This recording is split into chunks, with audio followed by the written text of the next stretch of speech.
What's up, folks? So I'm finally sitting down and I'm actually going to watch my recording of the XWA, the X-Wing Alliance update stream from earlier this week.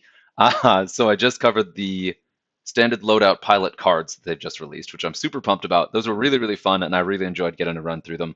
And then I'm also going to cover the Worlds lists. I'm still kind of debating how I want to cover that.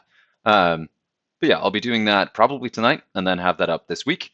Appreciate everyone's patience in waiting for all this. I know there's been a lot of coverage. I think Gold Squadron recorded, as of this recording, did their breakdown of the lists last night, and I'm looking forward to tucking into that too.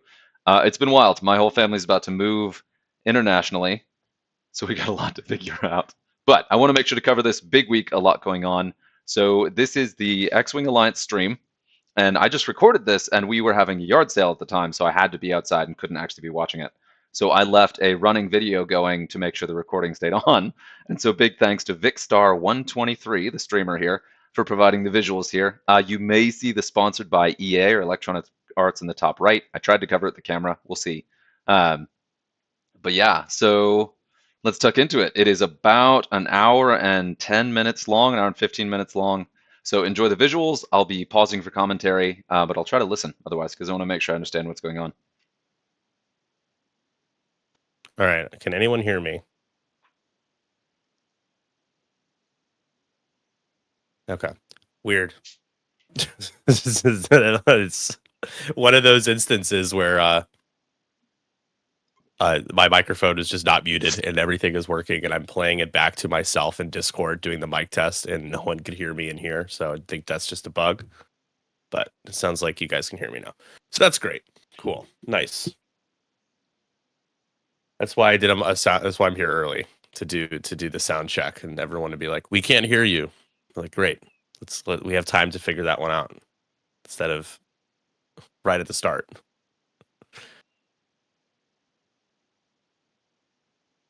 So it sounds like I may have actually started this too early. I didn't want to miss anything, so I got right when the audio Buddy started. can't hear me, but everyone else can. I mean, it's lighting up. Like there's the green border around. Discord has my voice. It's lighting up green, so I don't know what that means, other than it should be working. Some quality content right there, Nick.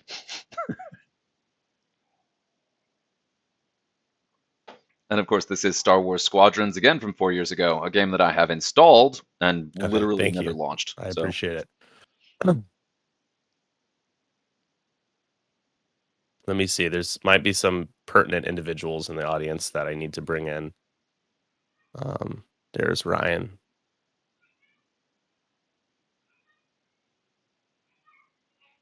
I can invite Ryan to speak. Jeez, my stream includes Nespresso ads. Sorry, the dead speak. You're speaking. Let him speak. I am speaking. Let him have cake and speak too. Cake. All right, hold on. Let them eat. Was it let them eat cake? Whatever that means. Something like that. Yeah, it's something like that. I'm trying to invite Roberto, but I can't see the option to invite him to speak. Here we go. It's at the top.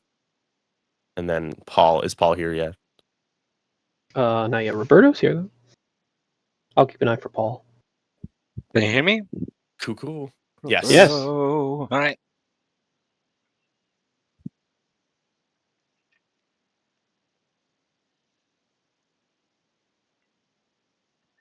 So we're hearing the sound check, the mic check. We got a bunch of really chat is growing. Prominent names on here. I'm sorry I didn't record the chat, and hopefully that's not going to be too big of an issue. We'll see what's covered. So just for the other XWA folks in here, appreciate you guys also making the time to be here. Appreciate you all. In terms of constant speakership for this, it's just going to be myself and the design team. If any of the council members need to chime in, they can. But just to kind of keep it from being a 10-person panel where everyone's talking at the same time, got to keep it focused. No chaos. It's been all chaos this morning. Everyone getting their new content. Yeah. Oh my god, this! Oh my god, that! Ah! And if you were just at Worlds, it's like it's a lot. Yeah, it's a lot of like, oh man, I just did this so much X-Wing, and now there's so many things. Spring into action. It's like light speed skipping, like light speed skip into World, light speed skip into this. I in the should middle probably of move an ice this over planet. here so I look at the camera when I look at you. That's probably a better idea. I wish there was a Move it on the way in Discord screen. to No. Where'd it go? flip my camera, but it's fine. Actually, where I am right now is fine. It's just inverted than it usually is when I'm streaming. Inverted? Yeah, it's usually mirrored. So right now I'm facing you, which Oh. works for the stage, but I'm usually facing. When I hear verted, I think of vertical flips. So I was like, "You're upside down, Nick." Yes, I sit upside down. On my ceiling. He's Australian, Nick. I'm down Oh, under well. land. Yep.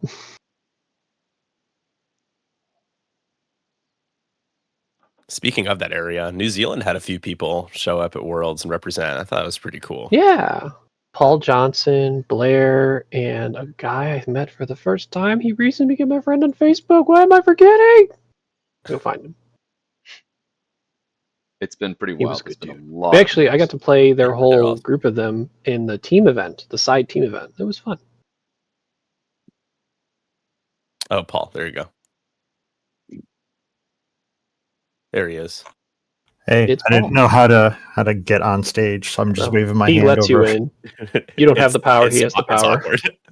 It's awkward. Nick, I set you up for a Lord of the Rings joke. Finish it. I was reading something, and when someone talks while I'm reading, I literally don't receive any data into my little brain. So you'll have to say that again. Oh, I was saying Paul has no power here. You have the power. You have no power here. So wait, so who's Grima Wormtongue though? Because I'm worried it's me. Because Grima would be like a PR guy. Whatever version you want.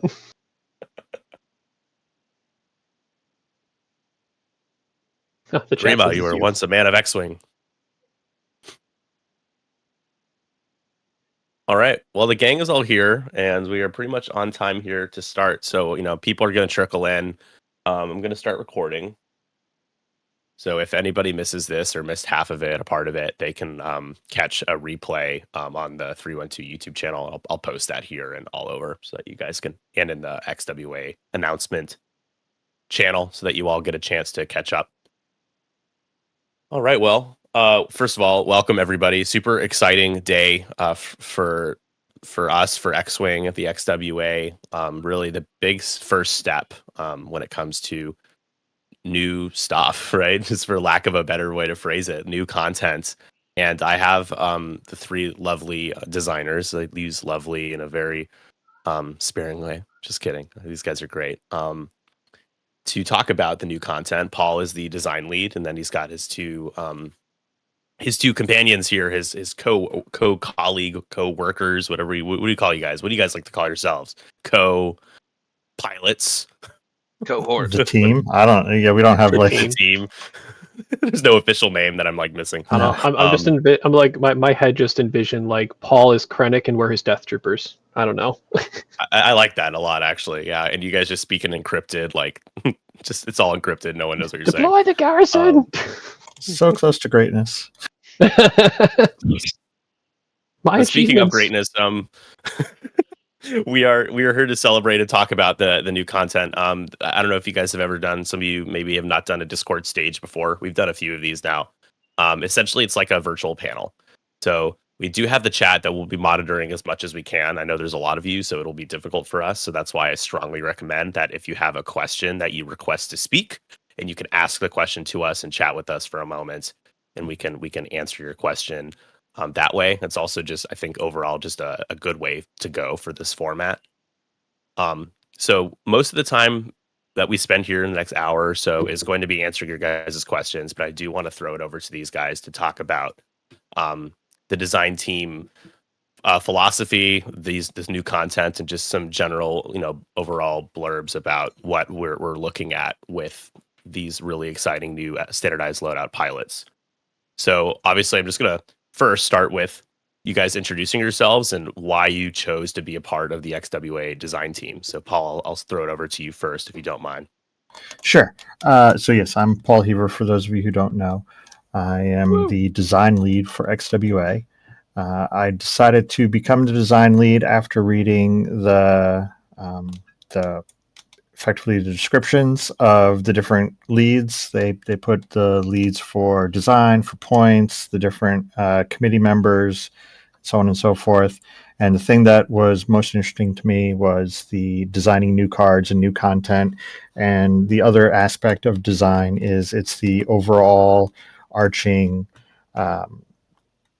basically guidance for where the game is going, for like theme and things like that.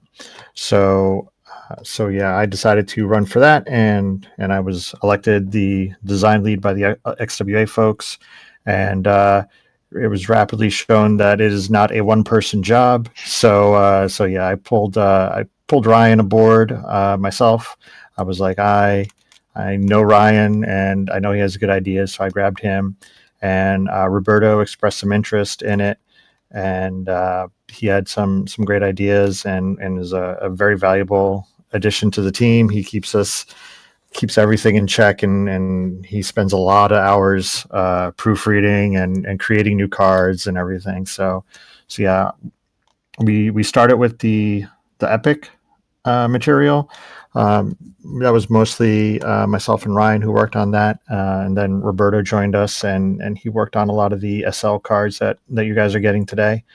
And those are mostly Ryan and Roberto took the lead on doing a lot of those, and I just kind of gave my blessing or said, hey, maybe we should tweak this or do that. And I gave kind of overarching goals of like how many new abilities per card, how many old abilities, how complex we wanted things to be.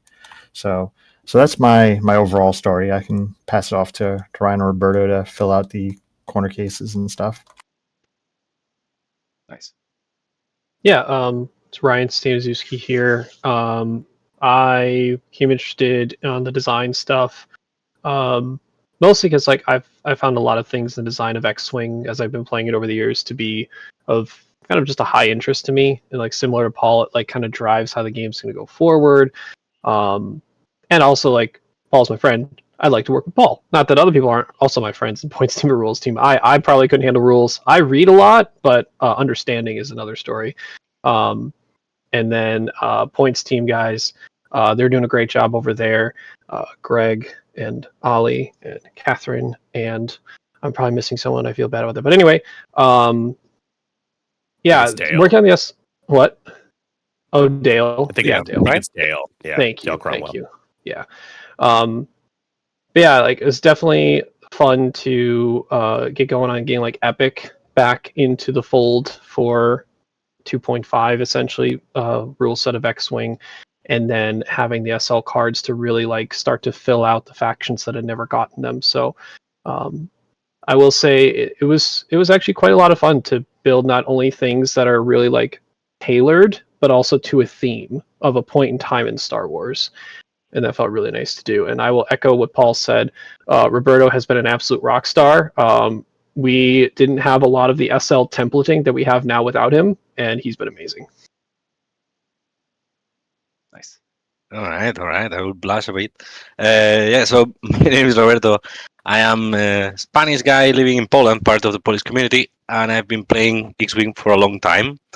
In my private life, I really enjoy actually board gaming, and actually I work as well for design in some board games for a Norwegian company. So when the opportunity arose that I could perhaps chip in and provide some ideas and feedback for design, I decided to speak with Paul and others to let them know what I could do. And they graciously took me in more or less when you guys started, I believe, already with some of the scam cards. So a few of the scam cards were already more or less highlighted how they would go.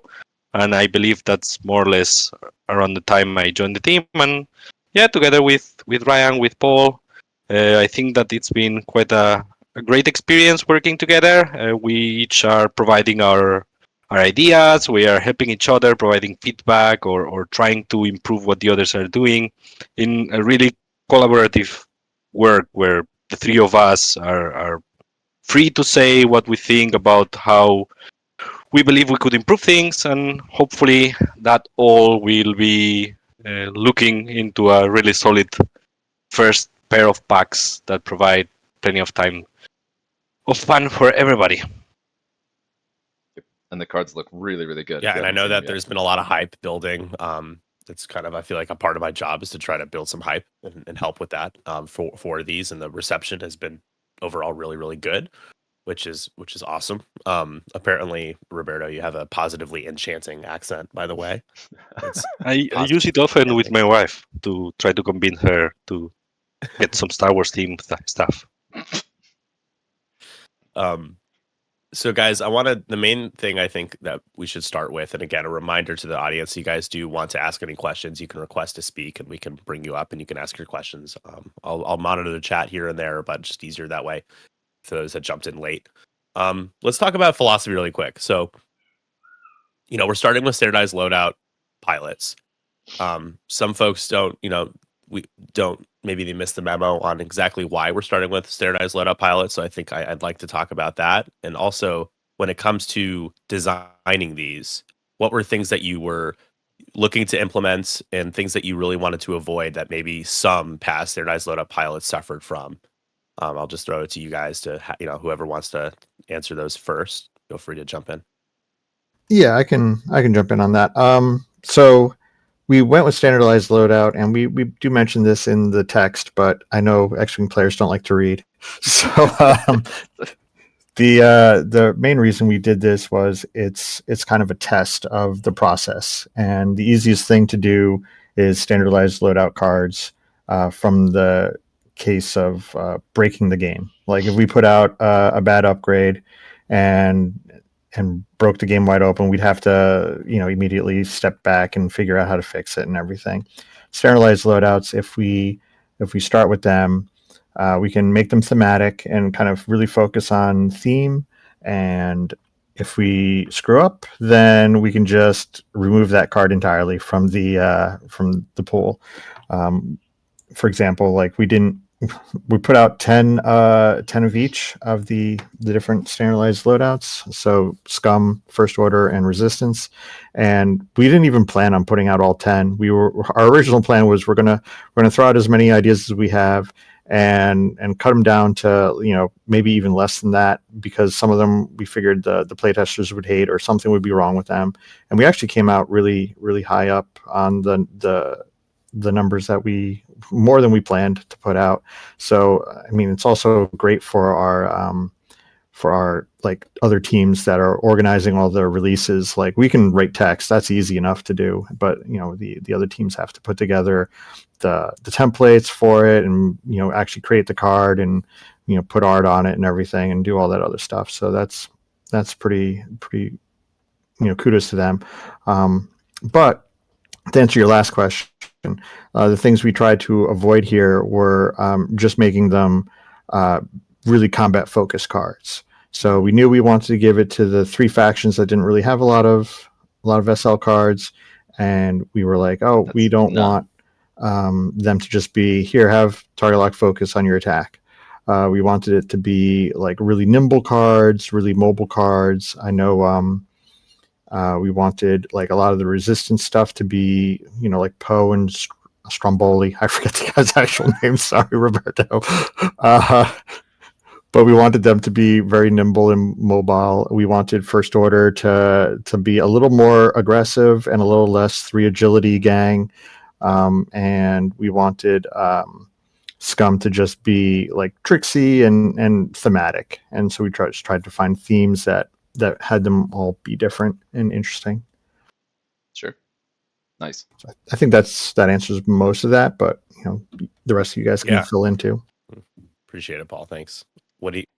I did want to pause real quick here, just talking through what I saw from the standard loadout cards. They pretty much nailed it. The Scum ones do feel a little bit less thematic, which of course they're Scum. They're all much more disparate, and it made sense. I was a little bit surprised to hear that the goal is to have them all do different things and be very nimble.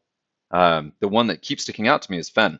This was an opportunity to redesign Fen Rao, and I would be curious to hear why he was made basically standard Fen. There's one mobility upgrade on him that's runs out, but every single other piece of it is pretty much standard Fen with the upgrades that you would put on him if you have the points for it. And I wonder why that wasn't it would have been big to totally redesign like the signature fighter ship of Scum.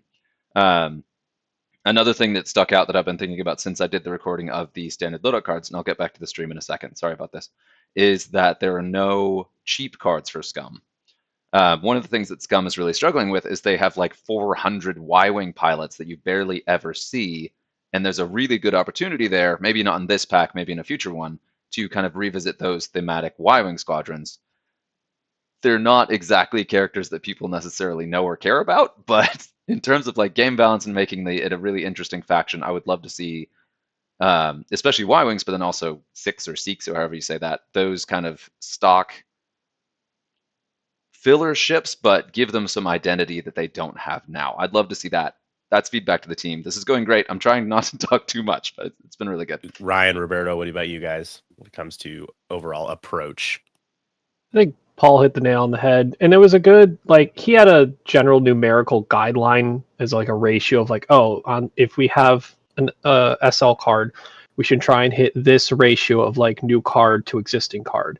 And it's not always just existing cards completely. Like, we've definitely taken some abilities that exist on one version of a card and transposed it to what essentially would be like a new upgrade, but has the same ability, right? Like, do an example. We wanted Longshot to have, like, when we were going through some testing, the Longshot FOSL.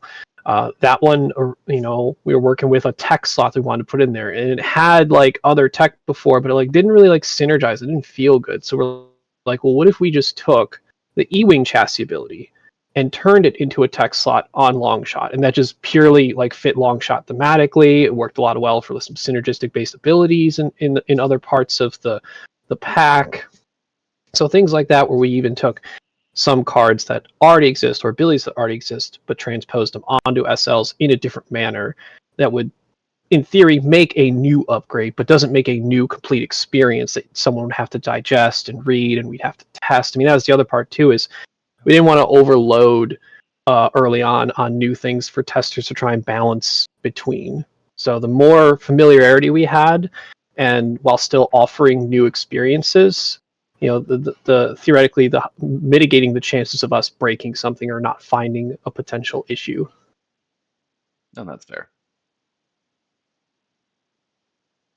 On the playtest side of things, can we talk? I don't remember the exact size of the playtest groups over the total playtester count. I know it was significant.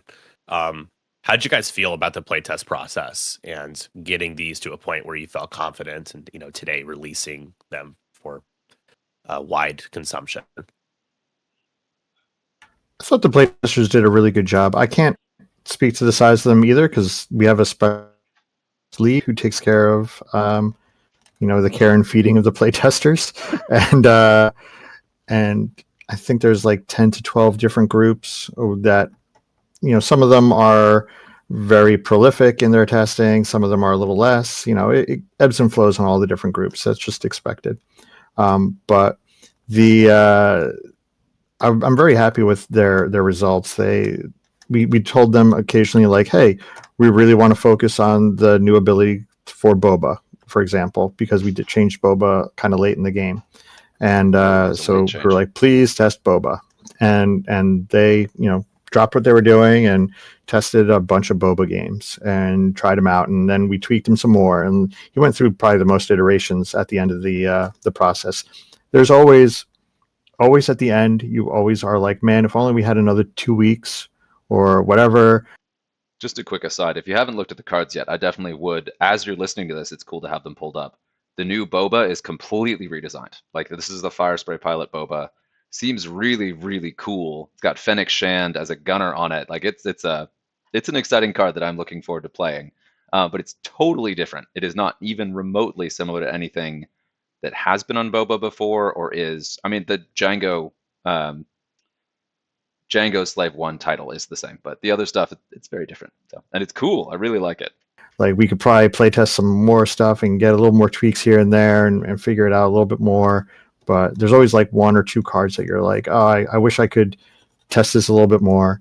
But I think it's at a really good spot right now. I think all of the cards that we tested we went through with the points team and the rules team and sat down with them and said, hey, you guys all agree with the points total for this. The rules text is all good. The playtest lead was brought into, and we were like, any comments from the playtesters, any negative results, and everyone seemed to be pretty happy with all of the cards. So I think, I mean, for our first release, I'm sure there's going to be something hidden somewhere that we didn't catch, but hopefully it's nothing too big. And that's a really good note that this is the very first release. They've been working really hard and on on this, and the process seems really, really good. Seems like they did a really good job hashing out the details of the cards, going through them as a committee and as a group, going back and forth with the playtesters. Like that, for me, is one of the most important parts of this whole thing, is that the foundation is well thought out. They've been going through the paces of making sure everything is working right, and I really like that. So. Notes, and I'm going to answer in some questions that I've seen in the chat. The first one, just segueing from that, Paul, is would you be more likely to, if we catch something that ends up being a little too good or a little, it's underperforming a little too much, more likely to make an update to just the points cost of the pilot, or making more significant or nuanced changes like an errata or an update to rules or wording or something in the card itself? I would prefer a points change. We'd have to talk with the points team to make sure, and the rest of our team. But generally, once it's on a card and people are using it, and I know Infinite Arena is going to be selling some of the cards and everything. So like once people have it in hand, it's going to be kind of annoying to change it afterwards. Yeah. So I would prefer a points change. Right. Yeah, I agree. And that's something, there are some of those questions we do appreciate them being asked, or we're not necessarily prepared to 100% commit to like how absolutely we will do it forever with things like that. So yeah, there are larger conversations to be had, but those are, we will consider the right avenue that works, that doesn't confuse the player base at the same time. I did want to jump in on that too, that in addition to, you can balance the cards by changing the points. And if one of them needs to truly be nerfed, you could always nerf it to hell. And then there's always the opportunity to release multiple versions of these. Like right now we have multiple versions of Luke, Wedge, Vader. There's a lot of chances to do more than one, so you can revisit a pilot later without reprinting that original card. And I wanted to make sure to highlight that too. And that is potentially a big issue with making erratas and stuff like that. That's why we try to go through an intensive playtest process. Yep. Speaking on Infinite Arenas, I did want to just give a mention that Jim Bob from Infinite Arenas has graciously put up some really beautiful art versions of these pilots that you can buy at cost. Essentially, he's not profiting off of this. I just want to kind of really make sure you all know that. But I definitely want to give him a proper shout out. You should check those out. They're really nice cards. And I do want to address, you guys will see that you go to the PDFs, the non-epic print and play download PDFs of these new pilots. They're blank canvases. We do want to differentiate between the print and play and the prize packs or the prize kits coming out, where you'll have opportunities to get art versions of these pilots as well. It's not to punish anybody or really withhold anything. It's just we do want to incentivize folks to to play in tournaments and OP, and support creators like Jim Bob as well. But the main reason is for organized play. That's why you see that. Lastly, a question about why we didn't update points for anything else that wasn't new. That's because we had a points update on February 13th. It was less than 2 months ago, and we already did 4 versions of points updates. So there's just not the team just doesn't find it necessary to do another points update, to do 5 of them in the matter of just a few months, or 6 months, I think, a little less than that. So that's really to answer that question. We do want a cadence that it's consistent, and it's not going to be once a year. It'll probably be at least twice a year that we do updates, but we are moving past beta points.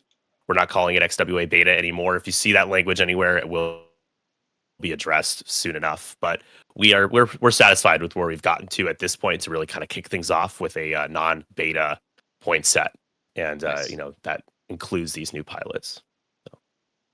And that's a very exciting. It's like nobody wants to talk to us, which is cool. It makes it easy for us, huh? We just get to talk to each other and answer some questions in the chat. But again, don't be shy. If you guys want to jump on voice, you could be. It's like those infamous like city council meetings where someone walks I up, saw says something crazy. someone specifically asked like how many revisions did a card, because Paul had talked about how Boba had some late adjustments.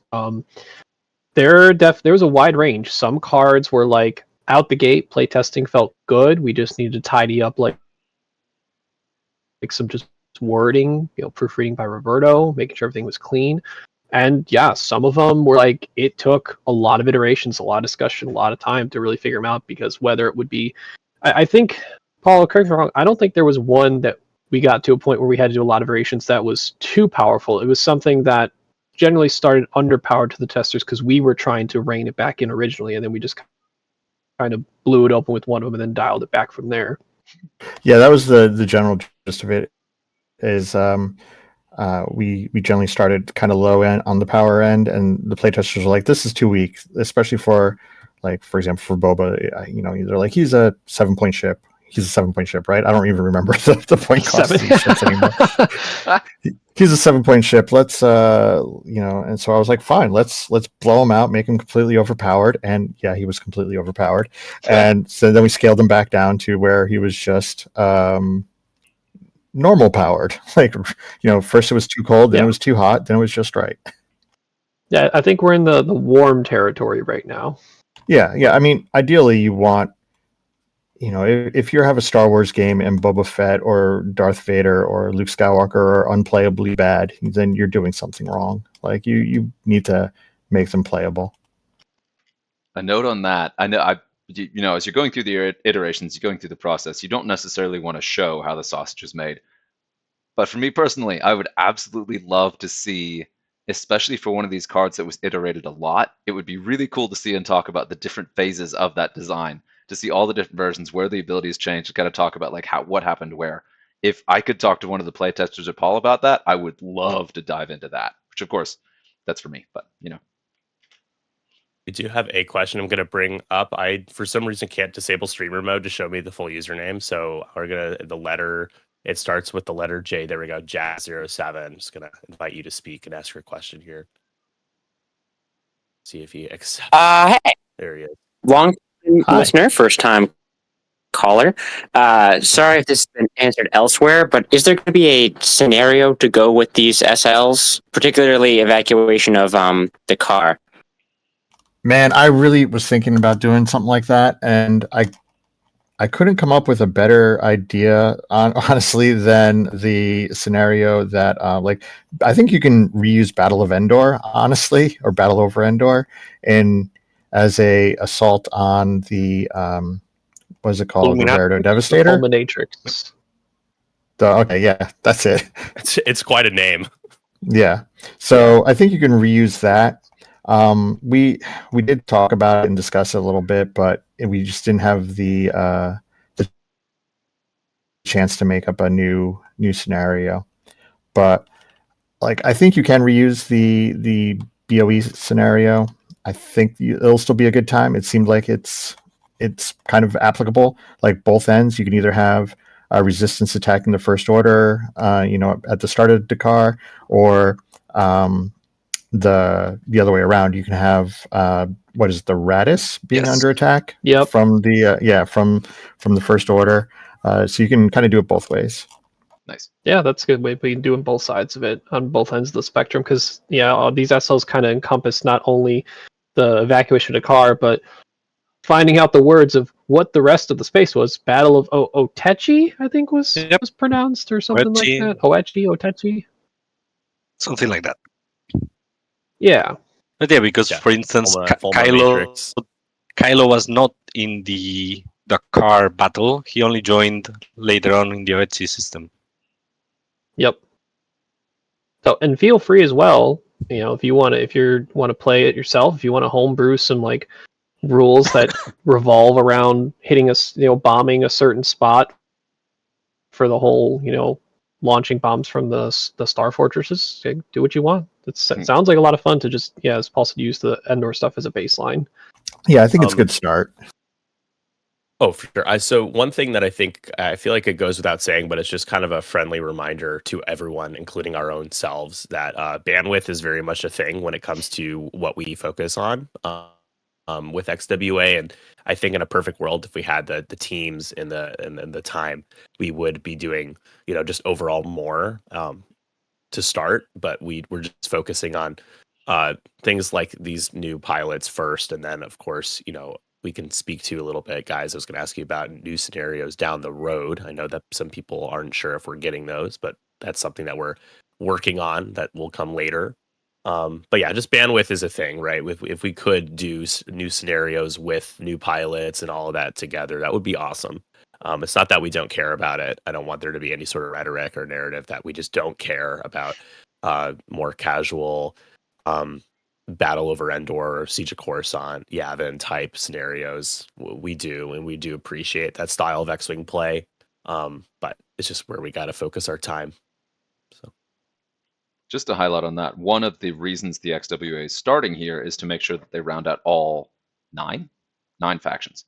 2, 4, 6, 7. Pardon, I'm adding factions. To round out all 7 factions so that they all have kind of equal support, because we have multiple scenarios for Empire and Rebels, but we only have one scenario for Republic and Separatists, and then we didn't have anything for First Order and Resistance.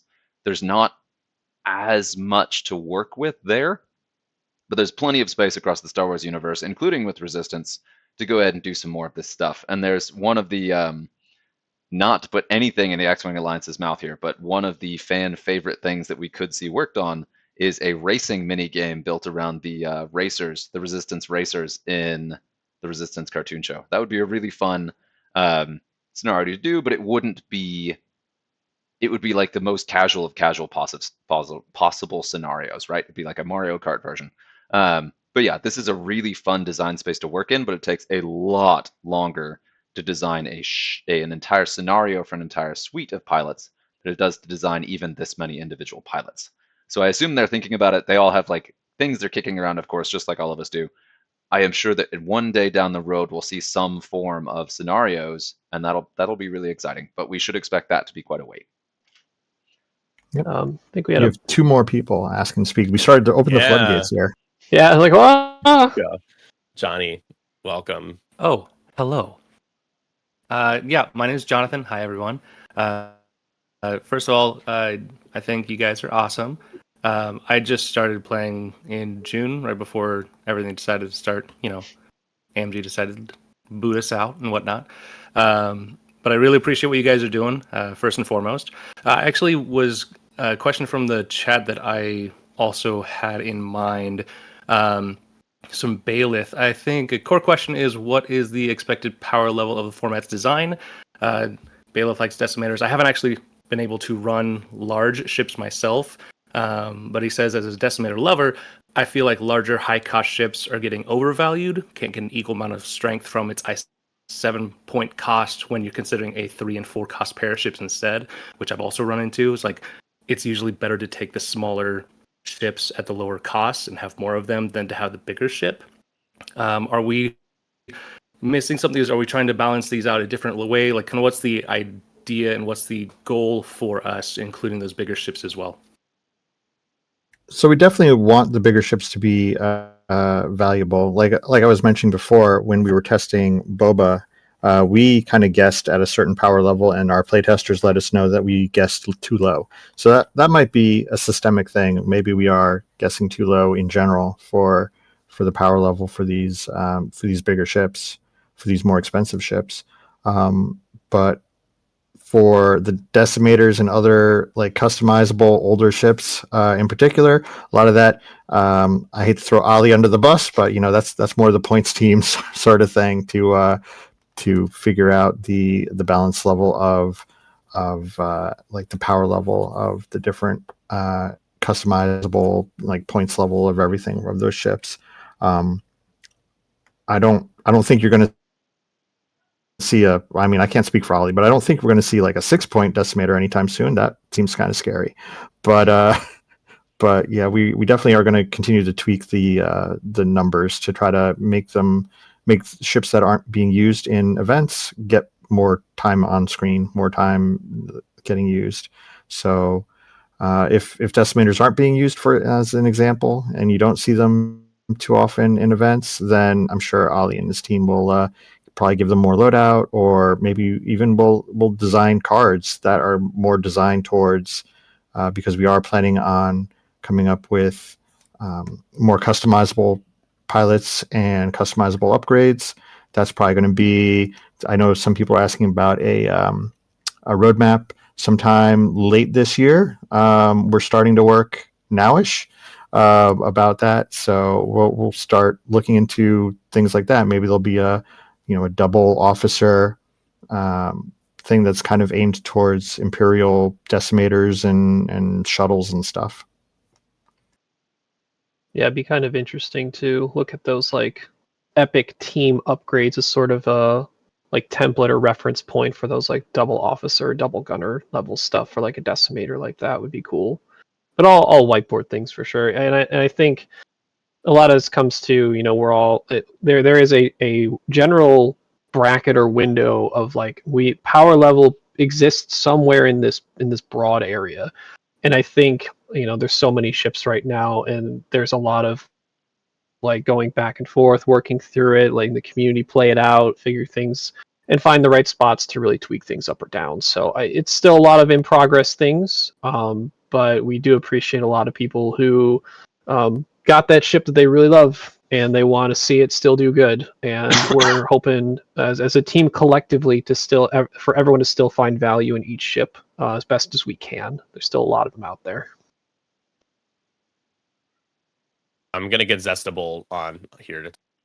I wanted to jump in on that too, that there are a couple other design spaces that we've already seen specifically for different base sizes of ships. Something that Atomic Mass Games messed around with, and I want to say FFG did at some point, is actual list building systems. So if you build a list in a certain way, you get different benefits. And we had the heavy hitters versus I forget the other version, but the one thing at Worlds 2024 that was passed around was there was a list building where if your list contained a specific organization of ships, like if you had one single large base and then everything else followed certain restrictions, or if you had no large bases and everything was small base limited, you got different bonuses. And there were two options you could pick. You could pick either the offensive bonus or the defensive bonus. And that opens up a massive design space that's really hard to balance. So we should see that as promotional side events, maybe, that people can still play. I think I have the cards from that Worlds and I've kept them. There are definitely places we could look at aside from points specific to base sizes. Because like the commenter said, and the folks in that chat were saying, there has been always sort of a give and take about which base size is dominant. And there almost always is a case where one is just generally better. And one of the more challenging pieces with balance is even if you do get that pretty well dialed in, there's still always not a chance. What you're more likely to see is a couple specific pilots still come out way, way on top. Even if you do kind of the base size balance, you end up seeing like the same 4 or 5 pilots you saw before. They're just better. So that's a tricky space to work in. That's one of the biggest challenges with balancing anything in general, and specifically around base sizes instead of individual pilots.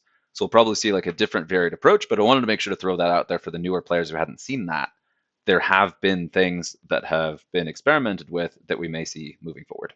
Talk in a second, but I do see a lot of people asking questions basically along the lines of, hey, this thing that I really like, or one of my favorite chassis or favorite pilots, are we going to see them be put in other factions? Are they going to be see a redesign? Are we going to see new pilots for XYZ? Just like a broad stroke answer to that is it's certainly possible. A lot of the times the XWA questions that I respond to, I'm seeing a lot of folks asking questions along those lines. And I mean, those are questions that I would also be excited to ask, not knocking it at all.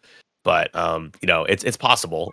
It's hard to just say yes. We're not gonna do everything, right? So, and I don't want to speak for design, but I feel like they probably would agree that there's a lot of things to look at and to think about, and it's difficult to just say that we're gonna do everything under the sun. 'Cause we don't want to overload with content and potentially get the game to a point where it's so dense that we can't even evaluate it anymore. Yeah. That could be difficult when you continue to grow a game. You got to do it carefully and slowly, in the right pace. So I did want to also highlight real quick there that we could do one of the cooler things about having this be community run is that they are very nimble. So they have to like take the time to get this stuff right and do the things. But since this is decentralized leadership, decentralized production, small scale community based, we can do all sorts of things. Like we could see something that no one has ever done, as far as I know. You could see like for a specific event, like May the 4th or something, you could see one pilot card released or like one pilot for each faction, like small scale stuff come out in a way that's kind of a trickle. So we're still getting new content, but not like a ton. Like May the 4th every year getting like one thematic pilot or, you know, I mean, maybe 7, whatever, if you get one for each faction, but that's a lot.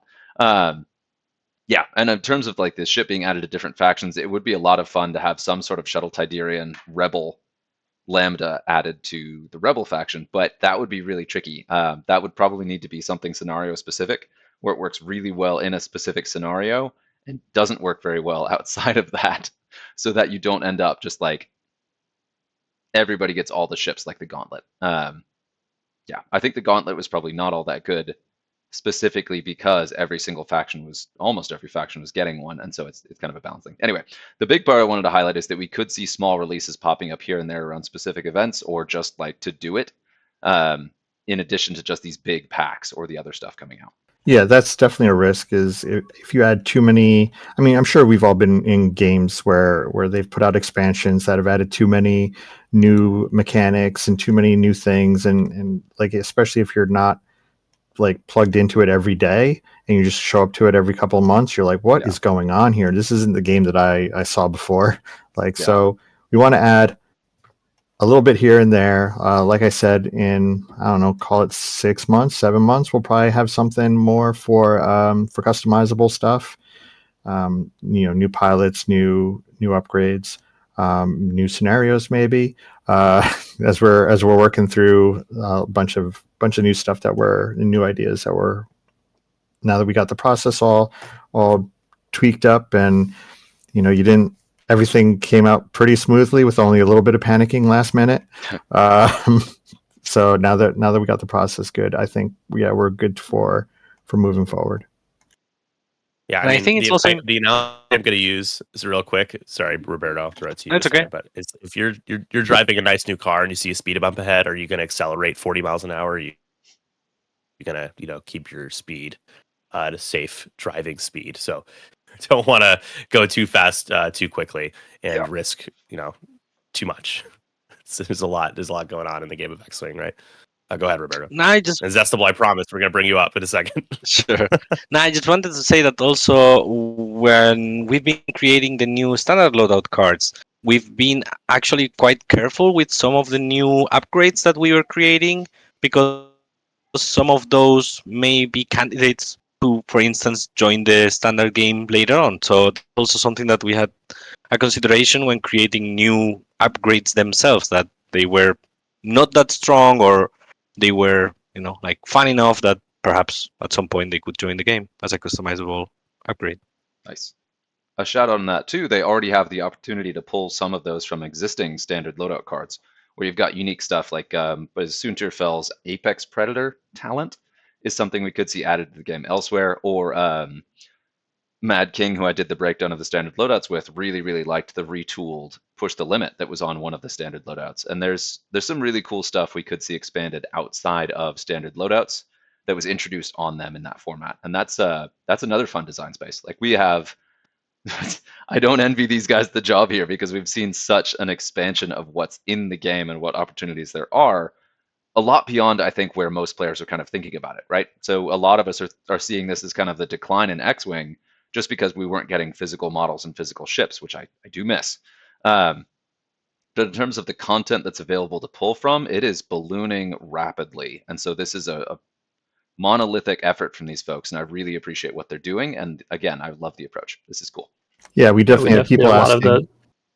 Yeah, they were asking, hey, like the playtesters would be like, why does this say primary attack when this character doesn't have any secondary attacks? We're like, well, in case we make it a real card. That was, yes. Okay, so on the new L337, there was the specific wording, this card's charges cannot be recovered on a pilot that had no chance to recover it. So that was interesting. Yeah. And there were a couple times that someone pointed out, hey, you should make that say primary attack in case it turns into a customizable card. And we said, oh, that's a great idea.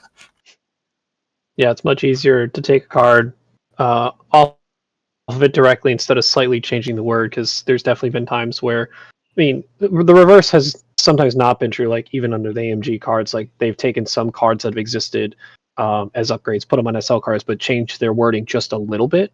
And we actually have an instance of that. Everyone who's maybe reading the new Han SL should really pay attention to the wording for the Lando's Millennium Falcon. But Hang on, we're gonna look at that right now. I'm gonna go ahead and look that up. Ideally, if we can future-proof these so that they're more tidied up for if they do come out as full upgrades, that'd be great. Even not just full upgrades, like we're keeping an eye on some of the ships that have chassis abilities or other abilities that we might want to perpetuate amongst future custom or other SLs. Like, I think Roberto, Paul, and myself kind of collectively really like the idea of the winged reversal on the Bo-Katan Gauntlet, and Yeah. we Yeah, believe that's that's a good opportunity to have the winged reversal be a thing on all or future gauntlets. We probably would really like that as long as it goes over well. Yeah, that's a really cool thing that adds a lot to All the right, gauntlet as Zestable. a ship. Here you go. Time to speak. Welcome. Hey guys, nice to meet you all. Just so you know, you guys are just like the hope for us all. So appreciate it. My question aligns with like how close are you working with like 3D creators. Obviously, 3D printing and X-Wing hasn't really taken off because a lot of the people in this group aren't really in it for the painting and assembling hobby because they all came pre-painted. But in the future, like for example, Mando's N1. But for other things, are you guys working with creators to have like some sort of 3D model ready to go if there is that in the roadmap to add new ships to the game, or is it more just you're focusing on the existing ships and updating them and adding pilots right now, and eventually we'll get there? I guess I wanted to get a finger on the pulse for that sort of thing because I'm always here for new content, new ships. I'm sure everybody else in the chat is thinking the same thing. Yeah, I mean, I'm not going to put the design team on the spot for something like that. I think that it goes much more beyond like, just designing new content when it comes to physical components. We can all kind of chime in, but I'm happy to answer that question. When it comes to things like new ships, like 3D printing, new dice, all these like super exciting things that everyone thinks of when they think of like XWA, the new world of X-Wing moving forward. I'm right there with you guys, like as a player myself, like I love that stuff too. But we're not like actively, working with people to develop any sense of the word, like a product right now. It's just too much on our plate to start with to like hit the ground running and be doing all of that at once. However, those things are already becoming available. I've seen really good 3D prints of phantoms, of gunboats. People are already making different versions of the N1, and in future system open kits. Not to tease too much, you might have a chance to get a really cool version of that of the modified N1 with new stuff. That's the big question is like, okay, you create a new ship. How are people going to be able to, are they going to build a little Lego microfighter of it, or are you going to have a 3D print of it? Yeah. There's probably going to be a lot of options that people will have. It's just for it to be XWA sanctioned. Let's be real. We're not LFL. We're not a corporation. We have to be mindful of just like making products and selling products, even if it's at cost. So there are a lot of conversations being had about the best and most accessible way to do that. And I know the community is going to answer no matter what and have those as an option anyways. So I can always point you to that Etsy shop or that group that you saw on Facebook that's making XYZ if you want to get in on that immediately. Just to speak to that too, there are definitely different folks in the community in different places working on 3D printing stuff and actually putting together ship releases where you can get the ship plus some cards or get all those components separately. It is still a thorny copyright area, like these guys are saying, and because the X-Wing Alliance is the most, if someone were coming from the outside to look at what's happening in the X-Wing community, be like, who is breaking the law?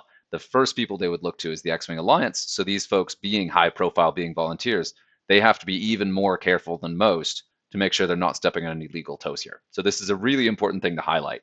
There are a ton of resources out there, and I have covered some of them, and I'm going to keep covering some more. I'm also going to do some stuff on painting because I came to this from Warhammer, so I'm actually very familiar with assembling and repainting my miniatures. So yeah, there's a lot in that space. There's a lot to be really excited about. It is unlikely we're ever going to see a physical mass release that's like, here's a box, anyone can get this exact same box from a single source. It is difficult to envision a world where legally we'd be able to do that. Anyone, any part of the community groups.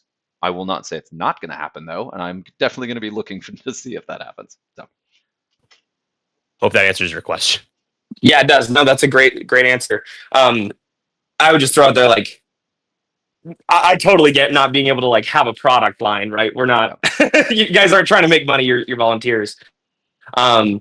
Is there like any plan, like if you guys are developing new content, whatever, to inform these creators, like before you guys even leak it, like, hey, just so you know, in a month we're gonna be, releasing this as beta. It might be a good idea for you to have this in your roadmap to develop. I don't know, just that seems like I guess, are there any conversations with creators at all? Like, is that Yes. happening, or is it more like we'll just trust that they're gonna go where the market is and figure it out? Yeah, I mean, yes. Oh, sorry. to speak to this too, this sounds like a relatively newer player. The community has been full of physical product creators for a really long time. And independently and within the Discords and the community pieces, a lot of us are already talking to each other about this. And that's continuation of an ongoing conversation. There are going to be new conversations too. So I can say with absolute certainty that this is happening, even if the X-Wing Alliance folks have to hedge a little bit. We can say with total confidence this is something that is happening. Stuff is going to be accessible on some level, and we've got some really cool resources out there. That we'll be covering soon. Paul, go ahead. Okay. I did talk at because at Adepticon, Ken came by and gave me a 3D printed Mando N1, and I was like, "Wow, this looks really cool." And he was like, "So, if you guys make any new things, let me know." And so yeah, he's, and I'm sure all the any of the other ones that are going to be making those different files are going to want to be informed beforehand. And I'm sure we're not going to be like, surprise, here's a new ship. We're going to want Nick to hype the hell out of that and Right. and put out information that, hey, we're putting out some new ships. But currently on the current roadmap, I don't have any new ships planned this year. Okay. So that's not to say things might change. It might not. Who knows? But we've got a lot of material that we're trying to catch up on and put some stuff in from the current current media stuff. Hey, thank you so much. Sure. Yeah, appreciate it.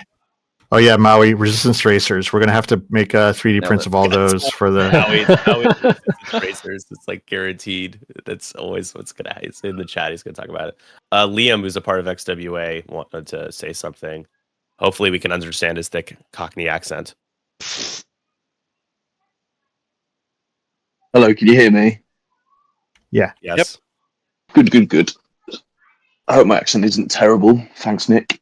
So basically, obviously I got sight of some of these standard loadouts that you designed before the public, naturally. But I am interested to know how you got your short list of pilots, especially with Scum, and which ones you were most excited towards designing, plus kind of the direction you wanted to go for. I.e., I already know about Boba and how you guys were imagining that because I was part of the feedback for it. But yeah, that's basically it. I just wanted to know more about how you confronted the task at hand. No, Roberto was definitely going through for the evacuation of Dakar. He went through very detailed what characters were named active during that battle. So that was obviously a good starting point there. And then we were for Scum. We're very keen on making sure that well-known characters were hit, especially. Obviously you can say Boba and Han, right? But when and why, right? Like we wanted Boba to be Book of Boba Fett to introduce Fennec Shand.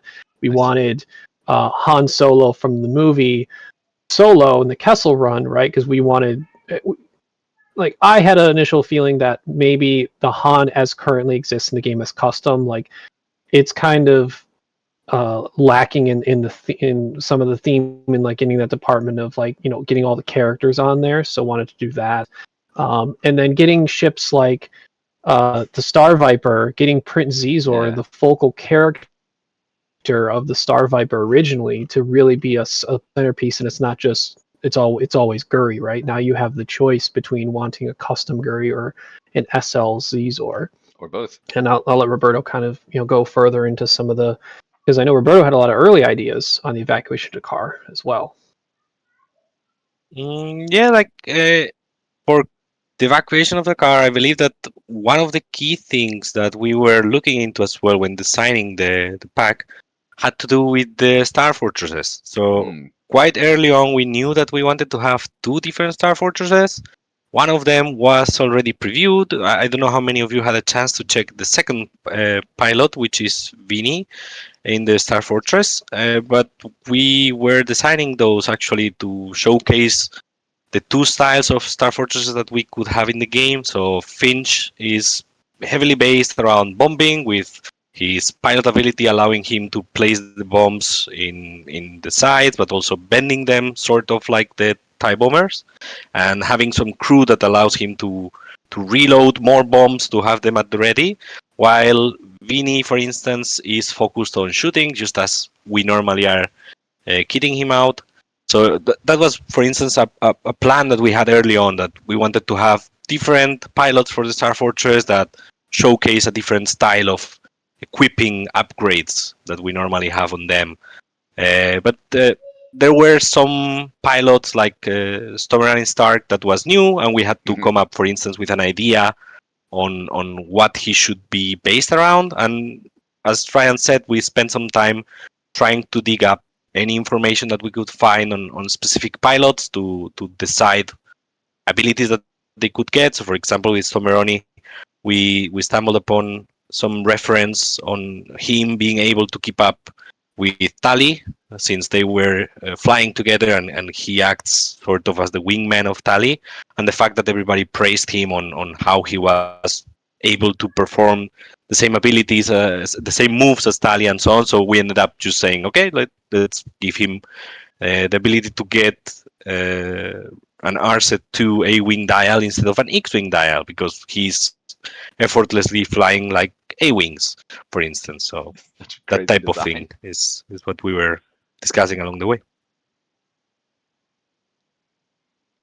I wanted to jump in real quick to kind of follow up on Will's comment, or geez, Brian, it's Dennis Usi's comment. My bad. Um, yeah, that Han, the theme, they absolutely nailed the theme. They made it an actual scary Han that matches the movies. I really love that Han design. That Vinny design is utterly terrifying, and major props to these guys for doing this particular batch and jumping straight into where there was the most need. Because again, there's very little content for Resistance and First Order. We've got the movies, but then the background around it is some of the least fleshed out in the entire Star Wars universe, which is one of the reasons I don't like the sequels at all, because that was a mistake. But yeah, so they are particularly, I was particularly impressed with the theme, with the pilot stuff they had going on for the First Order and Resistance. They did such a good job with those. Um, Scum being my baby, I always have extra feedback on Scum, but the design here is really good. I really appreciate it overall. I brought Steven on as well. I know that I missed a part of him mentioning he could speak to 3D prints and everything like that. So I wanted him to have a chance to speak to that as well. So he's here. Well, I just wanted to make a general comment for everybody, because like I know there's a lot of related questions regarding that, and to be perfectly honest to you guys about like what is possible and what is not, it is still a process of discovery for us, even, right? Like uh, the council is trying to give the team as much reign as possible in order to like take their creative vision and really do what they need to do. At the end of the day, like there are going to be limitations of what we can and cannot do. We don't really know all those limitations yet. We're kind of developing it as we go. And specifically around the 3D ships, we want to do that stuff, but also like there are both limitations in what we can do because we don't have the resources, and also what we should do because we are representing the community and we don't want to step on the wrong toes. So moving along that line and making sure that we do the right thing is always going to be a little bit of a dance. And but that's not to say we're not. If the chances are, if you're thinking of something that we should do, there's a good chance we're already thinking about it and we're like kind of like working in that direction. We're just trying to figure out the best way to approach it, right? And that's for all the things. I've seen questions about different point structures. I've seen questions about all sorts of stuff. And yeah, we are aware. We're just like you guys. We're players as well, and we also see all the things that like we could potentially be doing. It's a question of like which ones can we actually pull off, which ones make the most sense, and which ones will have the best bang for the buck for everybody, right? And I'll just leave you guys on one last thing before my face disappears. So a lot of people at Adepticon, if you ran into Louis, you got to see it. But one of the things we are kind of prototyping as for the prizes for some of the new events that we're going to be running are N1 molds, specifically this little guy. I wish I could see it. Which is metal. What is that made out of? Shiny and chrome. It's made of metal. It's very heavy. So whether or not we actually have it ready, we don't know. But we are prototyping it. We are looking at a bunch of stuff, trying to see what we can do. And so, when we have more of that information ready to announce, we will announce it. And in general, activity is an open book. Like, we're not hiding anything. It's just a matter of like what's actually ready to be, broadcast to the world, so that we don't have a lot of follow-up questions like, but this is not ready. It's like we don't want to give out anything half-baked, but we're also not trying to obscure any information from anybody. And nothing's all right, being that's it. hidden. That's all I wanted to say. Definitely appreciate it. Thanks, Steven. Nothing's being. I saw a mention of that. That I just take offense to the suggestion that we're hiding anything. We've over communicated and been as transparent as possible with all the things that we want, or that we can really share. Everything else that we're not sharing is because we're not really sure on it, and we don't want anyone to overreact and get the community to think that we're taking steps to things we might actually end up doing. So, that's just, we're just not hiding anything. So just please don't suggest that we are. If you do, you're allowed to do that, but it's just not true. It is not true. I have a few more people waiting here. I did just want to jump in here real quick too and say that doing the legal dance around licensing and not being able to say some things for fear of liability and such, for not being able to do certain products, that also is a continuation of the support here, because that's something that Fantasy Flight Games and Atomic Mass Games both had to deal with on a corporate level, on a company level, leadership level, and in a licensing level with Lucasfilm. So in some ways that we're still doing that dance is another way where we're continuing on with X-Wing traditions moving forward, which is, mixed blessing. So I'm going to bring on, let's see, Nerve will join us. And we're about 10 minutes out from the end here. Hello. Hey. Question for the design team. There's one ship in the Star Wars universe, like frame-wise, that is not an X-Wing. Which one would, for each of you, which one would you want to include? Including you, Nick. It's a big question. He's not the design team. We grant Nick the permission to speak, but he's not, whatever. He's not a master. The rank of master, yada yada. Yeah. That's why I said the and Nick. designer. He's not the same. Oh man, okay. So if I had my druthers to just add a ship from nothing, like just create a new ship in, let's see. Ooh, that is a tough one. I like maybe one of the new like T whatever 85s, whatever the high end fancy X-Wing. Oh yeah, the T-85. Yep, that's right. Or again, Maui Resistance Racers. Yeah, all of them. Yeah. I'd probably stay in that sort of Resistance category, and it would be the Resistance B-Wing. Because I like B-Wings, and I'd like to see what we can do with B-Wings that aren't Rebel B-Wings. My answer will be boring because I would say either of them. So I would have said the T-85 or the Resistance Bomber as well. I'm a Resistance player myself. So. We're Man, totally I not was gonna resistance say- bias at all. Please don't take it that way.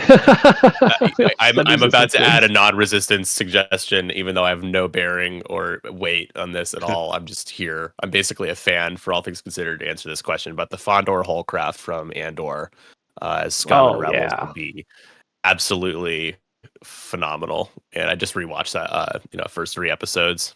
So give me a Stellan Skarsgård pilot and X-wing. give me that. I surely won't have nightmares about trying to design those laser beams out the side at all. Yeah, right. Yeah, right. Yeah, if you're flanking and at range 0 of the ship, you just die. That's Or disintegrated. take the center horizontal line and draw the line you in. No, I've stopped there. Yeah. Too many words that are new. Don't like it anymore. See how Yeah. Boba got too powerful, guys. So yeah, that would be a fun one. You could have it in Scum and Rebels, maybe other factions, but probably those 2 makes the most sense. Oh, we have people in the That's a good chat question, mentioning the Bad Batch shuttle. That's Oh, cool, an idea. Yeah. Big one. The TIE Dorito, aka the TIE Dagger, which I always thought if they were doing new ships by AMG, like they would have probably packaged in a wave the TIE Dagger and the Resistance B-Wing together. Yeah, probably. Let's see. I got 2 more folks. I did want to jump in on that one. It's really good these guys mentioned FO and Resistance because those are 2 of the factions that have the smallest pool of ships. There's some other easy picks. For me personally, I want Shin Hati's Snub Fighter, so like the pirate fighter from the Ahsoka show, because having a Seek variant that included a pilot with Force would be awesome. But Scum absolutely don't need more ships because they already have the largest pool in the entire game. Yeah, that would be my vote. But yeah, there were some really good ones already thrown out. So it is pretty funny. I recently read an article that mentioned that there were no more ships to pull from, and I just busted up laughing because I was like, that is completely ridiculous. We already heard just like a bunch of people throw out 10 different ships that could be added to the game comfortably and would be missed. There's also Dooku and Asajj's fighters for Separatists. There's a bunch of Republic stuff that come out. Like there's a lot. Folks, Timbo, Slice, welcome. I didn't see him. Oh, there we go. Thanks, gents. I appreciate you taking my question. Thanks for all you do, and appreciate you answering that question earlier about design space in the future. Obviously, with IP and everything like that, we have to tread carefully. And the choices you guys make on the new ships were great. Design question for the future, over the next horizon to the next field.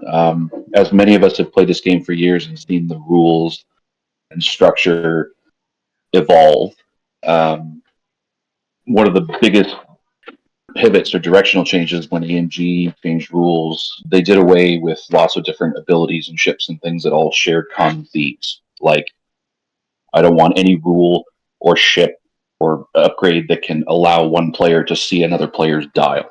Right. Or, recharge abuse.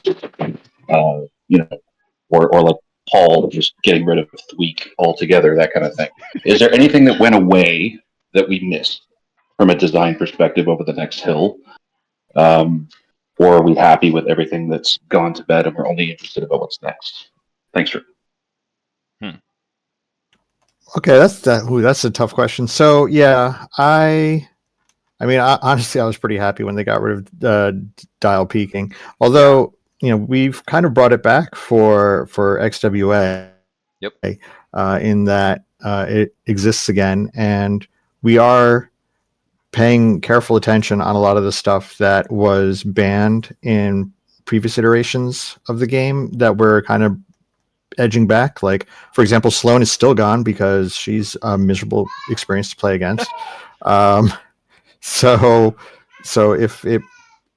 if it gets used and gets abused, we'll definitely address it. But I don't think we're gonna be going out of our way to get rid of stuff like dial peaking or any of the other things that have been previously banned. I think we're playing on for the foreseeable future, keeping that in, but we're going to keep a very close eye on it. And if we have to make any kind of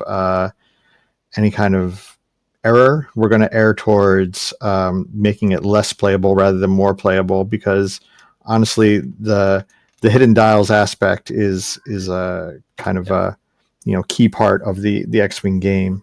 and key theme. But to answer the rest of your question about things that were taken away, if anything's coming back, there's a lot of the stuff that got taken away going into like 2.0, for example, was stuff like expertise or any of those other big named upgrades that basically just were auto thrusters, were just dice mods effectively. And I'm not sure if we're going to see those kind of things come back anytime soon. I don't think you're going to see an auto thrusters or a TLT. I mean, maybe you'll see a TLT, but it won't look at all like TLT did, or expertise. You're not going to see stuff like that. Let's see. I hope that answers most of the question.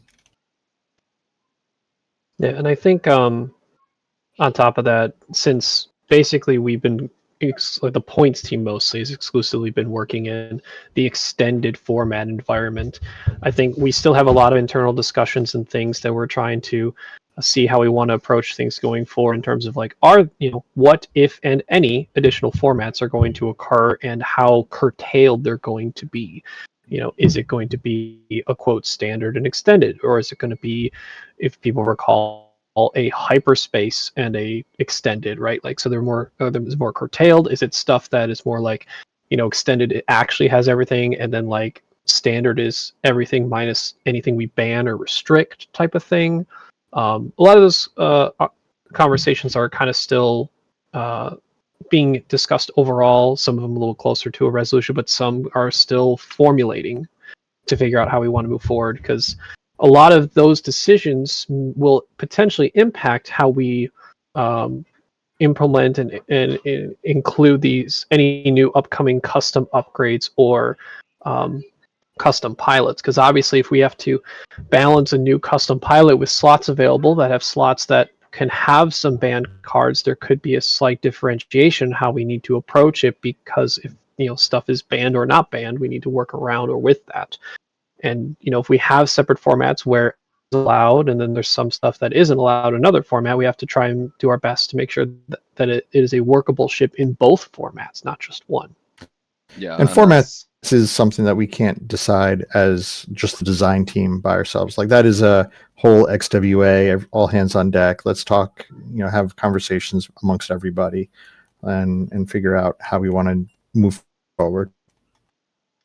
As a real quick note on that, we're coming to the close here. This is a really big group, and it's important to highlight whenever we're talking about them coordinating and agreeing on stuff. Each individual team is talking like 5 or 6 people. So you're talking about a big group of people, which is ultimately healthy, but does kind of make it challenging to coordinate. So got to really appreciate that as these guys are working on things. Just to really quick highlight the play modes they were talking about. We've had a couple different iterations of the game where if you did organized events or tournaments, you had to kind of define what pool of stuff was available. If it was everything was extended, if it was a subset that rotated like hyperspace, if it was only stuff released in the latest version, like we saw early in 2.5, they called that black box.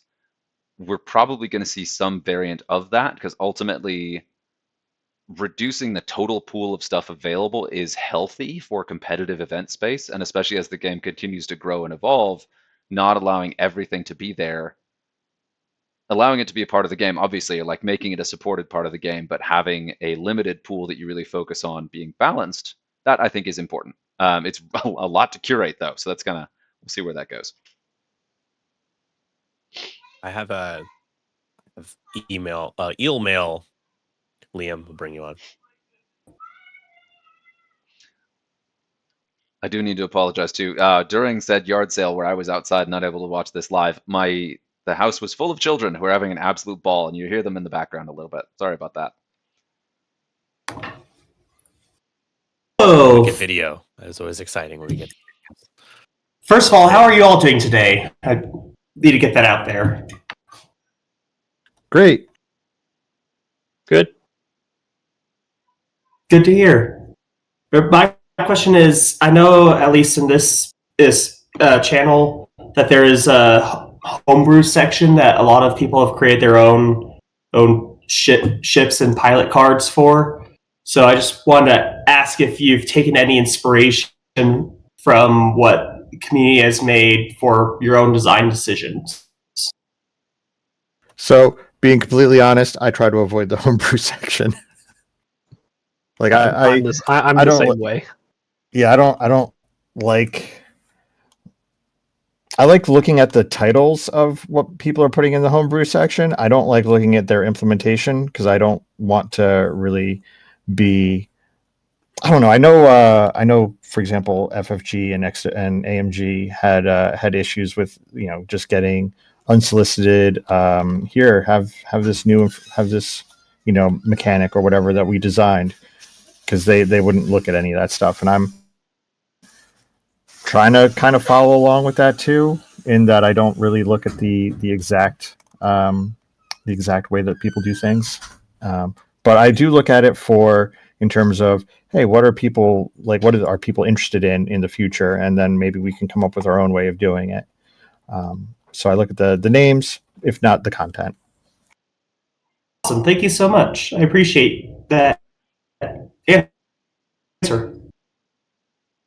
Hey, Slam. It's good to see I did want to go ahead and pop in there. I also agree with that the homebrew is an individual people putting together whatever they want, and it's cool. It's a really cool design space. Totally fun to do it. It's called homebrew for a reason. Like, we all can experience our hobby however we choose and want to. But for me personally, yeah, I have not particularly enjoyed the homebrew content I've seen. Just for it's not for me. And some of it has been incredibly problematic for balance, is not tested. Like, I love seeing that feedback and that conversation going on. But I feel very similar to Paul, where I'm looking for like the official content that has like a broader perspective on the entire game and the history of the game in ways that most of the homebrew doesn't. And that's just my personal perspective. I'm glad people love it. I'm glad it's a thing. Keep on keeping on. you at Adepticon. Good to see you. It was great to see you as well. I wish I got to see more people at Adepticon. Yeah, well, There's never enough time. Back. I know there really isn't, especially if you play well, like Paul over here, just like playing 3 straight days, or 3 days of excellent. Well, Liam had a good run too, I noticed. A lot of us did. Just a good job to everybody. Yeah, is really what I have to say at this point. Woo! Nice job. Talk to you soon. All right. All right, so we're getting pretty close to the hour mark. We could go another like 15 minutes or so. Obviously, if anyone has, this is kind of going to start the last call for those who do want to ask questions and jump on, as just like Liam just did. A lot of really good questions you guys have asked. A lot of questions that really aren't for the design team specifically, or maybe it encompasses a bigger conversation. So I don't want, if you've asked a question that was maybe more about rules or products, or prints rather, just stop saying the word product anyways, it's a bad word. And we didn't answer it. I don't think we're ignoring you. It's just not something that we can address here with this crew, and maybe it's not something we have an answer to. I said maybe while we wait for more of those questions to be formulated, what if we just quickly go around the horn and everyone pick their favorite SL that they're excited to play out of the new pack? So Nick, how about you first, since you are not a designer? Yeah, I would say I'd like to continue playing more Scum. So I like the high floor, high ceiling of Mando, and I'm excited to try that out. It's going to be a lot of fun. Stomarani is probably tied for second. I'm a little worried about playing against it. It's one of those things where it's like, I can't wait to play it, and then I'm like, I don't want to play against it. So it seems like it's going to be crazy. So yeah, those are I would say those two. Yeah, Stromboli seems incredibly frightening. I liked weirdly, I liked Kylo, honestly, a lot. I thought we did a good job of making him thematic. Generally, when I'm looking at things, the first thing I care about, which is kind of weird as being known as a big competitive player and everything, the first thing I look at is does this meet the theme? Does this feel like the actual character that you see in the movie? And I feel like we really hit it well on Kylo. Like, he took a lot of inspiration from Vader and how Vader has different abilities, and he took inspiration from Vader in the movies, and a lot of his abilities kind of tie into things that we've seen him do. So I'm really happy with how he ended up being. Yeah, he's a really good Kylo. Roberto. I guess from all of the again, I play Resistance mostly. So from the Resistance, I have two pilots in particular that I really enjoyed how they ended up looking. And to not repeat the ones that have been said already, I will go for the new Tali, being focused on helping others and Nice. the combination that she has with Push the Limit, where she can, for instance, do a Koyo or do a sloop, still push the limit and go ahead, take a focus and coordinate somebody else.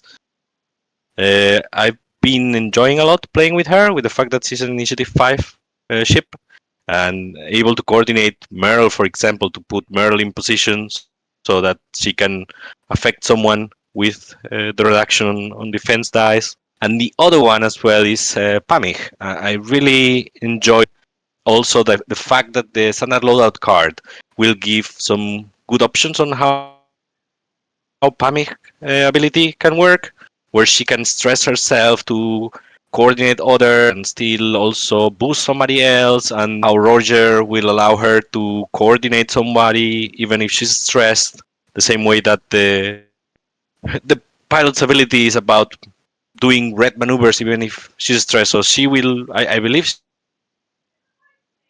she's quite hard to catch. You really don't know what exactly Pamich will do while she has less than 3 stress, and think that's going to be an interesting option as a coordinator. Yeah,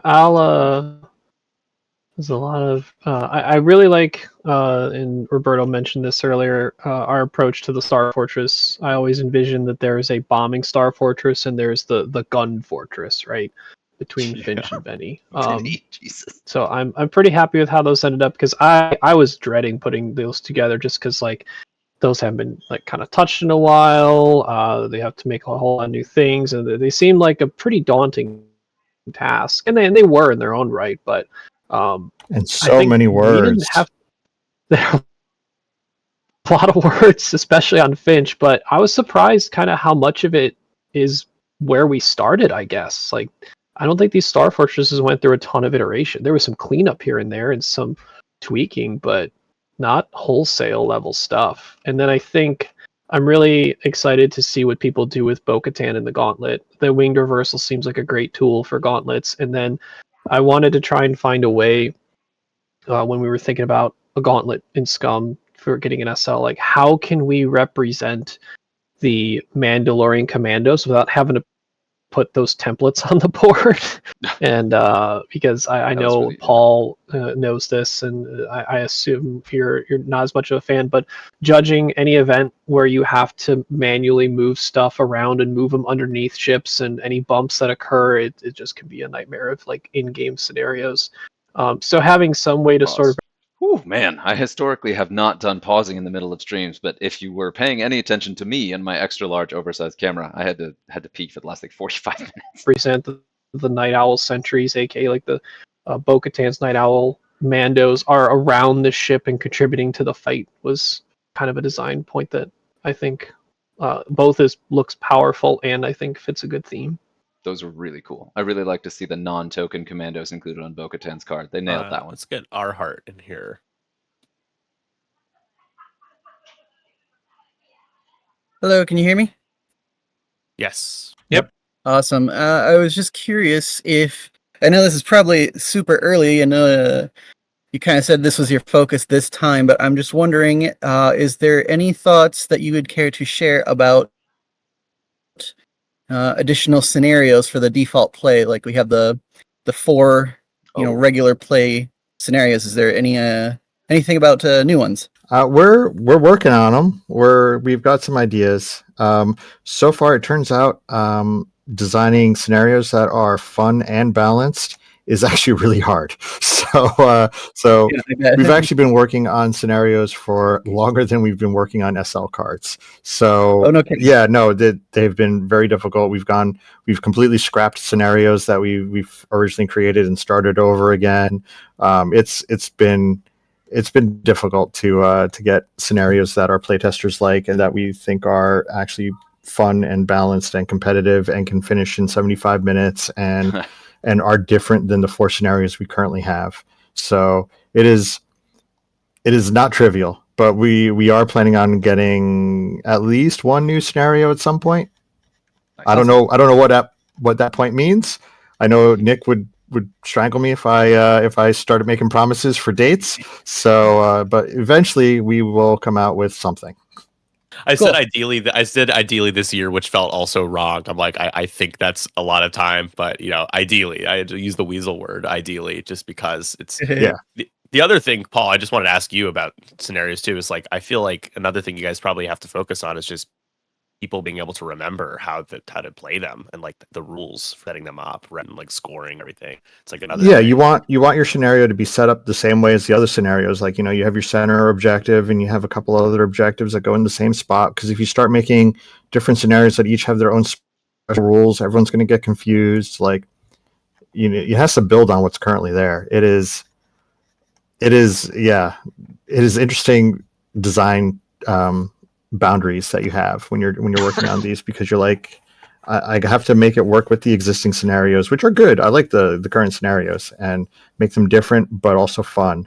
And Yeah, and honestly, also, I think that's a good point. We were aware of like the feedback that people have generally had about SLs. At times, they feel like they're not currently. Like, again, I echo what Paul said. I like the current scenarios as they are, but also people have been wanting something that feels more thematic to Star Wars, and also trying to attain that is an additional level plus. But just like the scenarios and the SLs, there's so much that goes into like buttoning all these up that I think until you dig into building one yourself, even trying on a homebrew level, you'll start to see all the cracks that could form if you don't button this up. And it's kind of like the cartoon of like or just it's BB-8 plugging up all the holes and issues in post ship on that run of The Last Jedi. Regarding current scenarios, I think there had been conversations in the past about making updates to them. I don't believe, correct me if I'm wrong, guys, that there's a plan right now to adjust what already exists and like change scramble and change salvage. But please, if I'm just naive and don't know, correct me. we have things in motion that I don't think we're announcing at this point. Fair. But they are not meant to change how those work. So I don't believe that we're planning on changing how chance engagement or assault work, as in the mechanics on how you score points and so on. Yeah, you're always going to be putting your center objective and your blah blah blah 2 to 3, my side, opponent's side, all that stuff is still happening. Yeah, where I'm not changing the rule on the objectives, but we are looking into some other interesting things about them. Interesting things about them, you say? And I have no idea when any of that stuff is going to be right. announced or. One thing to mention too is like in the way that design is working in tandem with OP, we've already announced a lot of plans for organized play just for this year alone, including like system opens, squad championships. We've announced that we'll be back at Adepticon next year. Adepticon's excited to have us, but it's making significant overhaul changes to the structure of scenarios, to the game, what have you. It does affect organized play in some way, so we're just navigating that as well. It's not going to stop us from making those changes, but we can't have 25 feet on the gas pedal, so or 25 gas pedals. Got car references today for me. I know nothing about cars, and I'm using car analogies left and right, so it's cool.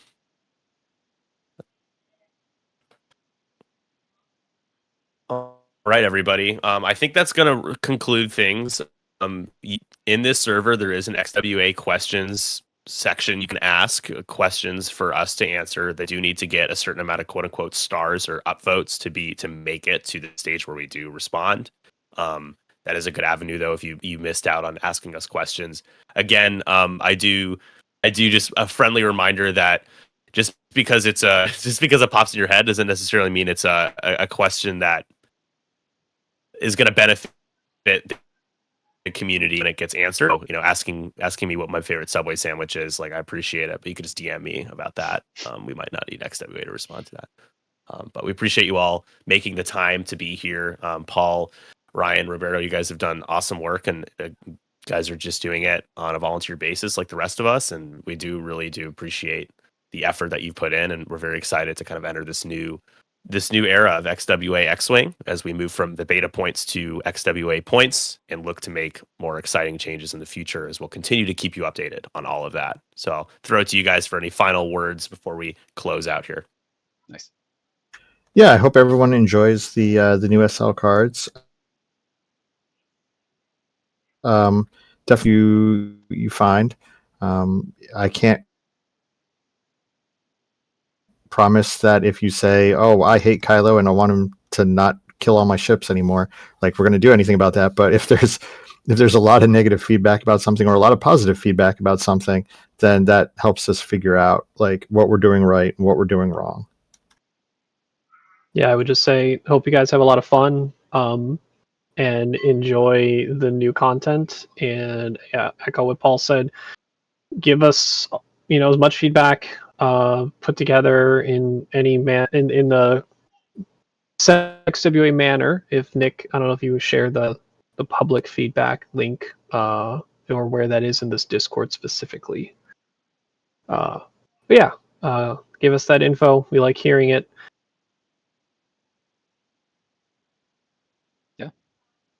And not that much to add. Hopefully you all enjoy the content that we've been creating for a while now. Actually, not sure if we've said this, but these standard loadout cards, they've been in the oven for I don't know, half a year. So hopefully you will enjoy all of the new content. Give a chance to every single one of the standard loadout cards, and have as much fun playing them as we've had creating them. Yep, and go to events and play in your local game store so people can see it. Yeah, play in your local game stores. The new content will also be, I mean, super shameless plug, but I have to. It's going to be featured in all the Conquest series as well, and that's starting on April 19th. So if you guys want to play online X-Wing, we have that happening as well, as all on tandem with upcoming OP planning events in person. So keep playing X-Wing, guys. Have fun. Give us feedback. Love to hear from you, and we're really excited to share in this journey together. We'll talk to you all very soon. Have a great rest of your weekend. Oh, it's today, Sunday now. So yeah, enjoy the rest of your Sunday or Monday if you guys are in a completely different time zone way over across the pond. And yeah, thank you all for being here and making the time. Appreciate you guys, Roberto, Paul, Ryan, for doing the same. Thanks everyone for coming. Take care. Yeah, see you next Thank time. you. And I think that is officially it at 1 hour and 26 minutes. We made it all the way through it, although part of that was just the setup beginning. Yeah, I hope the visuals have been fun. I know we missed seeing the guys' lovely faces, but again, I had to keep this up and running so the recording would go and the computer wouldn't fall asleep. And I've kind of enjoyed having the visuals on there. It's a nice kind of thematic Star Wars bit. But all of this kind of goes into what a really awesome game X-Wing is, what a really cool community we have, and we are incredibly lucky to have a group like the X-Wing Alliance that is this robust. Like, we're talking about an impressive collection of people and skill sets working on this right now. And yeah, again, we're really lucky to have that. They're doing a great job and doing a lot of things in very much the right way. It's really cool to see this. I'm super pumped to have new standard loadout cards, to have standard loadouts for some of my favorite pilots. Obviously, I could have made my own, but I really appreciate the play-tested variant that they've got too. So it's huge. This is a really big thing, and I'm tremendously grateful to the group for being what they are. Another shout out here too. It appears the link has changed for the standard loadouts document. I will see if I can find the new one, make sure it's linked up. I'm sure it's going to be popping around the Discords, and we'll see it in the subreddit. Also, of course, a total shout out again to Infinite Arenas. I love Infinite Arenas. I have several of their pro printed cards, and they look just absolutely incredible. And they have a very affordable pack for how to get all of these. What was it, 9 per faction? So we're looking close to 30 cards.